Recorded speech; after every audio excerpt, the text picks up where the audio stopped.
ஆஸ்திரேலியாவிற்கு அடைக்கலம் கோரி வருவோர் தொடர்பாக அந்நாட்டு அமைச்சர் தெரிவித்திருக்கும் கருத்துக்கள் பற்றிய செய்தியை தருகிறார் ஆஸ்திரேலியாவில் இருக்கும் நமது செய்தியாளர் பிரியா பவானி சங்கர்.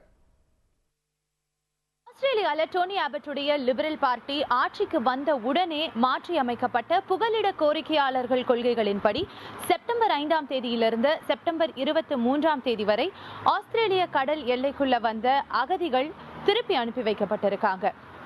இந்த காலகட்டத்தில் வந்த அகதிகள் இந்த புதிய அரசாங்கம் வந்ததுக்கு அப்புறமா 48 மணி நேரத்தில் வெளியேற்றப்பட்டிருக்காங்க. இந்த கால அவகாசம் கூடிய விரைவில் இன்னும் விரைவா மாற்றி அமைக்கப்படுறதுக்கான வாய்ப்புகள் அதிகமா இருக்குதுன்ட்டு இமிகிரேஷன் மினிஸ்டர் ஸ்காட் மாரிசன் தெரிவிச்சிருக்காரு. ஸ்காட் மாரிசன் இதை பத்தி பேசும்போது இன்னொரு முக்கியமான விமர்சனத்தை பதிவு செஞ்சிருந்தாரு. அதாவது தற்போதைய எதிர்க்கட்சி இதற்கு முன்னாடி அரசாங்கம் அமைத்த அரசு மக்கள் கிட்டையும் ஊடகங்கள் கிட்டையும் அகதிகளுடைய வருகையையும் வெளியேற்றத்தையும் வெறும் புள்ளி விவரமா மட்டுமே பதிவு செஞ்சதாகவும் சட்டவிரோதமான ஆட்கடத்தல்காரர்களை தடுக்கிறதுக்கோ ஆட்கடத்தலை நிறுத்துறதுக்கோ எந்த விதமான எஃபெக்டிவான பாலிசியையும் கையில எடுக்கலம்னு குற்றம் சாட்டியிருந்தாரு. இதற்கு பதில் தெரிவிக்கிற விதமா எதிர்க்கட்சி தலைவர் கிறிஸ் பாவன் ஒரு கருத்து தெரிவிச்சிருக்காரு.